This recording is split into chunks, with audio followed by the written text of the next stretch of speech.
Hello बच्चों, welcome to my channel. आज हम जानेंगे संस्कृत वर्णमाला के बारे में, जिसमें हम सबसे पहले वर्ण के बारे में बात करेंगे कि आखिर वर्ण होता क्या है। तो हम देखते हैं कि वर्ण भाषा की सबसे छोटी इकाई होती है। अब हम इसे एक वाक्य के माध्यम से समझने का प्रयास करेंगे, जैसे कि मोहनम विद्यालयम गच्छति, यानी कि ये 3 पदों से मिलकर बना हुआ वाक्य है। अब हम देखेंगे कि पद किसे कहते हैं। पद वाक्य में प्रयुक्त होने वाले शब्दों को हम पद कहते हैं। अब यहाँ पे हम वर्ण के बारे में बात करते हैं तो मोहन लेंगे, जो कि एक शब्द है। अब मोहन का खंड करेंगे, जैसे कि म, ओ, ह, अ, न, अ, यानी कि अब इसे हम अक्षर कहेंगे, जिसका और खंड या टुकड़ा नहीं किया जा सकता है।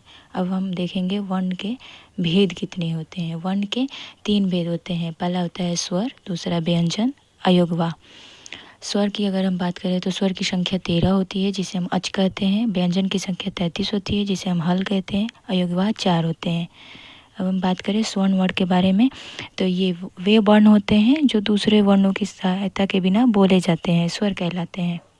हम स्वर्ण वर्ण के भेद के बारे में अगर बात करते हैं तो इसके 3 भेद होते हैं।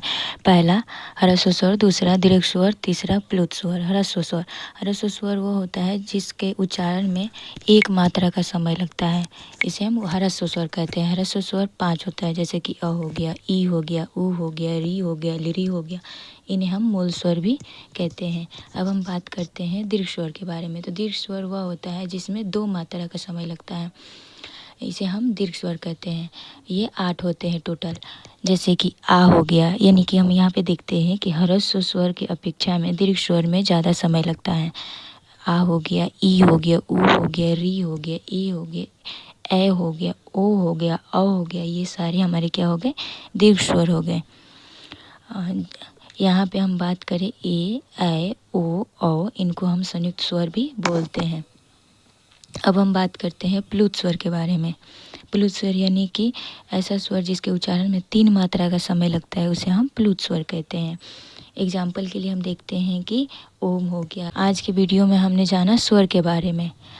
आज के लिए इतना ही, मिलते हैं नेक्स्ट पार्ट में, जिसमें हम जानेंगे व्यंजन के बारे में। वीडियो अच्छी लगी हो तो लाइक ज़रूर करें। Thank you.